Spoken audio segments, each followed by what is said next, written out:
Hello everyone, Gyandeep अकॅडमीमध्ये तुम्हा सगळ्यांचं पुन्हा एकदा स्वागत आहे.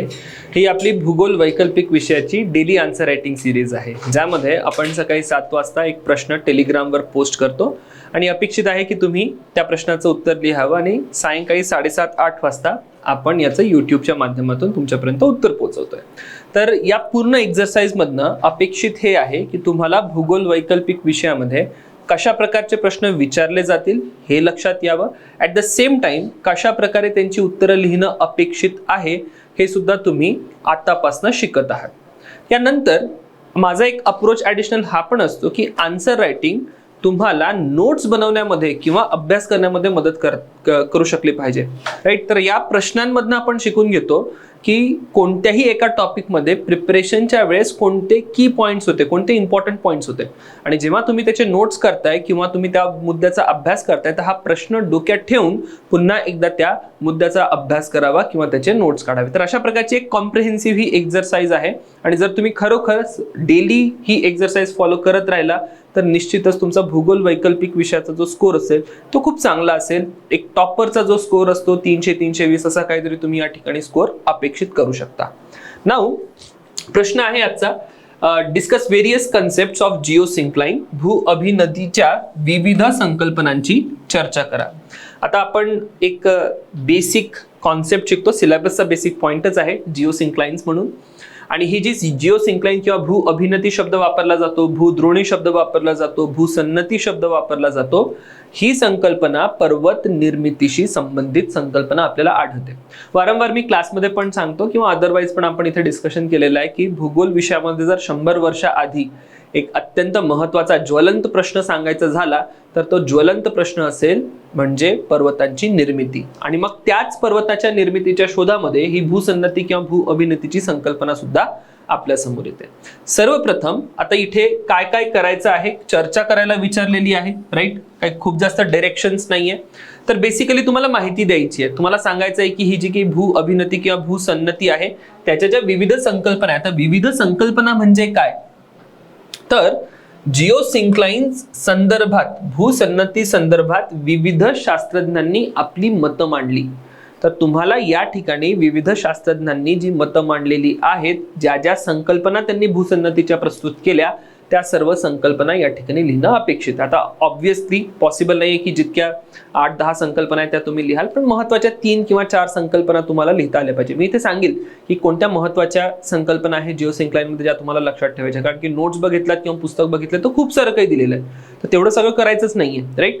तर ज्या संकल्पना आपण इथे समजून घेऊ तेवढ्याच संकल्पना अत्यंत महत्त्वाच्या आहेत आणि तेच मुद्दे तुमच्या उत्तरामध्ये रिफ्लेक्ट पण झाले पाहिजे. तर सगळ्यात पहिले इंट्रोडक्शन कसं करावं, राईट. तर एक बेसिक इंट्रोडक्शन या ठिकाणी तुम्ही करू शकता. या ठिकाणी इंट्रोडक्शन मध्ये मी काय म्हणतोय की ही भूसन्नतीची संकल्पना नेमकी काय आहे किंवा भूसन्नतीची संकल्पना कोणी प्रस्तुत केली. तर हॉल आणि डॅना हे 2 शास्त्रज्ञ होते ज्या शास्त्रज्ञांनी भूसन्नतीची संकल्पना सर्वप्रथम स्पष्ट केली.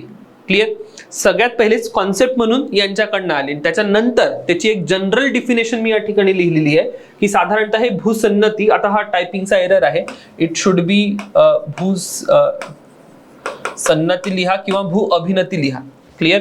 तर भू अभिनती किंवा भूसन्नती हे जमिनीने वेढलेले पाण्याचे गतिशील भाग आहे, मोबाईल रिजन्स आहेत, राईट, डायनामिक आहेत, स्थिर नाहीये, ज्यामध्ये सतत संचयन होते. संचयन कशाचं होतंय, सतत अवसादाचे संचयन होते आणि संचयाच्या परिणामाने अवतलन या ठिकाणी आपल्याला होताना दिसतं. म्हणजे एखादा भाग आहे, पाण्याचा भाग आहे, राईट, त्या भागामध्ये अवसादाचं संचयन होतंय आणि अवसादाच्या संचयनाकारण त्याचं अवतलन होतंय, राईट, सबसिडन्स होतंय, ज्यातून संपीडन होऊन पर्वतांची निर्मिती होते. तर बघा हा जो पॉइंट आहे, कॉन्सेप्ट आहे, तो मूळ आला कशासाठी होता, तो मूळ आला होता पर्वतांची निर्मिती स्पष्ट करायसाठी. तर मी इंट्रोडक्शन मध्ये बघा काय सांगितलं, नावं सांगितली की हॉल आणि डॅनानी ही संकल्पना आणली, आणि त्यानंतर मी ऍडिशनली पुन्हा काय सांगितलं की ही भूसन्नतीची संकल्पना काय, आणि शेवटी सांगितलं की ही संकल्पना नेमकं आपल्याला काय सुचवते किंवा काय मदत करते, राईट. तर अशा प्रकारे तुम्हाला इंट्रोडक्शन मध्ये विचार करायला लागेल.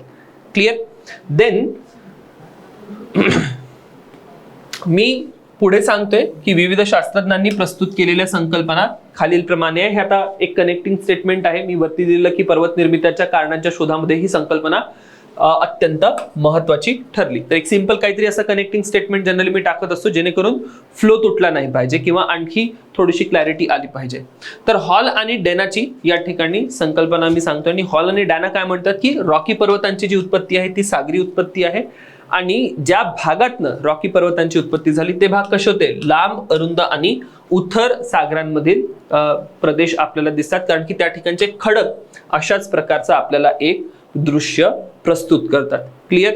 सो हॉल आणि डॅनाचा कॉन्सेप्ट या ठिकाणी मी एक थोडक्यात सांगितलं. आता मी हे कीवर्ड सांगितले. नोट्स जर तुम्ही फॉलो केलात किंवा तुम्ही जे काही फॉलो करत आहात त्याच्यामध्ये याच्यावर डिटेल असेल तर ह्या गोष्टी तुम्हाला थोड्याशा एक्सप्लेन करायच्या. मी एक डायरेक्शन देतोय यामध्ये उत्तरांमध्ये कोणकोणते पॉइंट्स आले पाहिजे. तर हॉल आणि डॅनाची जी संकल्पना आहे, लांब, अरुंद आणि उथळ पाण्याचे भाग, अशी संकल्पना तुम्हाला सांगायची आहे स्पष्ट करून की हॉल आणि डॅनानी हे सुचवलं. त्यानंतर हॉगची संकल्पना लक्षात घ्या. सो हॉग काय म्हणतात, भूसन्नती काय किंवा भू अभिनती काय, लांब आणि खोल जलक्षेत्र आहे, डीपर पार्ट्स आहेत. क्लिअर. आता बघा फरक बघा. जर हॉल आणि डॅनाची संकल्पना बघितली, उथळ पाण्याचे प्रदेश म्हणतात. जर मी हॉगची संकल्पना सांगतोय, हॉग काय म्हणतात, हे खोल जलक्षेत्र आहे, खोल पाण्याचे प्रदेश आहे, जे त्यांनी पुरा भौगोलिक नकाशाच्या मदतीने प्रस्तुत केले. पॅलिओ जिओग्राफिक मॅप्स या ठिकाणी त्यांनी प्रेझेंट केले आणि हे जे पॅलिओ जिओग्राफिक मॅप्स होते त्यामध्ये 5 दृढ भूखंड किंवा मेसोझोइक महाकल्पामध्ये काही भूखंड होते, त्यांची नावं त्यांनी सांगितली आणि यांच्या सभोवताल काही भूसन्नती निर्माण झाल्या होत्या. तर त्यामध्ये त्यांनी 4 भूसन्नती सांगितलेल्या. राईट. हॉल आणि डॅनामध्ये बेसिक कन्सेप्ट दिलेली आहे. हॉगनी ऍडिशनल लेअर सांगितली की बघा मेसोझोइक मध्य जीवन काल महाकल्प जो आहे तर त्या मध्यजीव महाकल्पामध्ये नेमकी काय स्थिती होती, कोणत्या भूसन्नती किंवा भू अभिनती होत्या, त्यांची नावं तुम्हाला इथे लिहिणं अपेक्षित आहे. कदाचित एकदा तुम्ही ही दृढ भूखंड नका लिहू कारण की तेवढी जागा नसेल, पण कारण की आपण भूसन्नती भू अभिनतीवर चर्चा करतोय तर मी भूसन्नतींची नावं या ठिकाणी निश्चितच लिहिणार. क्लिअर. फर्दर पुढे हॉग सांगतात की बघा हे जे काही भूसन्नतीचे भाग आहे यांच्यामध्ये सुसंबद्ध अवसादन होतं, सिस्टमॅटिक सेडिमेंटेशन यांच्यामध्ये आढळतं. क्लिअर. सिस्टमॅटिक सेडिमेंटेशन म्हणजे काय, व्यवस्थित एक गाळ जो आहे तो साचत जातो आणि त्या सिस्टमॅटिक सेडिमेंटेशन मध्ये आपल्याला काय दिसतंय की अवसादाचं निक्षेपण मध्यभागी सूक्ष्म अवसाद दिसतोय, किनारपट्टीला किंवा किनाऱ्यालगत अवसादाचा जाडा थर असेल किंवा अवसाद ठोकळ असेल, तर याला मी म्हणतोय सिस्टमॅटिक सेडिमेंटेशन. ही स्पेसिफिसिटी आहे हॉगच्या कॉन्सेप्ट मधली. ही स्पेसिफिसिटी तुम्हाला प्रस्तुत करायची आहे. क्लिअर. फर्दर पुढची कन्सेप्ट आहे जेडब्ल्यू एव्हान्सची. जेडब्ल्यू एव्हान्स काय म्हणतात की भूसन्नती जी आहे ह्या अत्यंत विविध आहे. राईट. आणि त्यांची निश्चित आकार आणि स्थितीनुसार मांडणी करणे अवघड आहे आणि त्यामध्ये वेगवेगळ्या कंडिशन्स होऊ शकतात. पण एक महत्वाचा मुद्दा जेडब्ल्यू एव्हान्सने सांगितला की ज्या भूसन्नती असतात या 2 भूखंडांदरम्यान असतील आणि अग्रभागी त्याच्या पर्वत किंवा पठारांची निर्मिती होत असेल. राईट. तर अशा प्रकारची जेडब्ल्यू एव्हान्सची एक संकल्पना आहे. आता जेडब्ल्यू एव्हान्स कदाचित तुम्ही नाही लिहिलं तरी चालेल. राईट. माझ्यासाठी महत्वाचं काय, हॉल अँड डॅना, त्यानंतर हॉग लिहिणार आणि एक सगळ्यात महत्वाची जी संकल्पना आहे, जर माझ्याजवळ जागा नाही मी जेडब्ल्यू एव्हान्स नाही लिहिणार, माझ्याजवळ एक अत्यंत महत्वाची जी संकल्पना आहे ही शुकर्टची संकल्पना आहे. राईट. शुकर्ट काय म्हणतात की ज्या भूसन्नती आहे, भूसन्नती 3 प्रकारच्या असू शकतात. एक आहे एकल भूसन्नती, त्याला यांनी म्हटलं मोनोजिओसिंक्लाइन. दुसरी आहे बहुभूसन्नती किंवा याला त्यांनी म्हटलं पॉलिजिओसिंक्लाइन.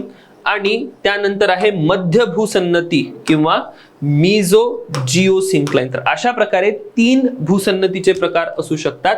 कोणत्या 3 भूसन्नती, एकल भूसन्नती किंवा मोनोजिओसिंक्लाइन, पॉलिजिओसिंक्लाइन आणि मिझोजिओसिंक्लाइन. आणि प्रत्येकाची आपापली वैशिष्ट्ये.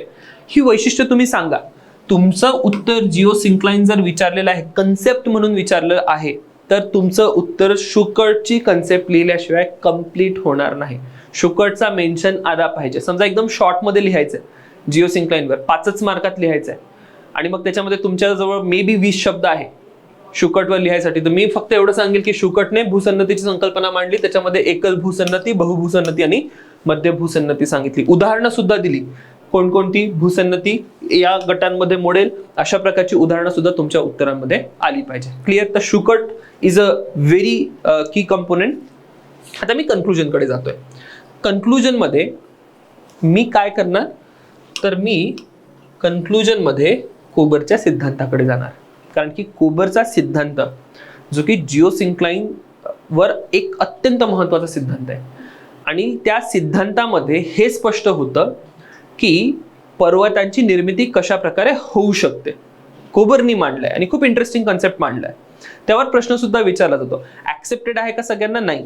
असं काही कोबरनी मांडलेला सिद्धांत खूप ऍक्सेप्टेड आहे असं नाहीये. बऱ्यापैकी त्याच्यामध्ये त्रुटी आहे. पण as an idea that is very interesting and important, right? खूप महत्वाची आहे, खूप इंटरेस्टिंग ती कॉन्सेप्ट आहे कोबरची, जी आपल्या बऱ्याच प्रश्नांचं उत्तर देत आहे. आणि म्हणून कन्क्लुजन मध्ये मी काय म्हणतोय की ही जी भूसन्नती आहे ती तर आपल्याला माहिती आहे, पण कोबरचा भूसन्नतीचा सिद्धांत आपल्याला सांगेल की पर्वतांची निर्मिती कशा प्रकारे होत आहे. तर हे माझं कन्क्लुजन आहे. इथून पुढे मी याला पुढच्या टॉपिकमध्ये कनेक्ट करतोय. तर उद्या आपण याच टॉपिकची चर्चा करू. प्रश्न पण यावरच घेऊ. कोबरचा भूसन्नतीचा आणि पर्वत निर्मितीचा सिद्धांत काय, कोबर्स जिओसिंक्लिनल थेअरी ऑफ माउंटेन बिल्डिंग, त्याच्यामध्ये आपण समजून घेऊ की मग अगेन काय काय मुद्दे या ठिकाणी प्रस्तुत करायचे. So thank you everyone. भेटू आता नेक्स्ट लेक्चरमध्ये.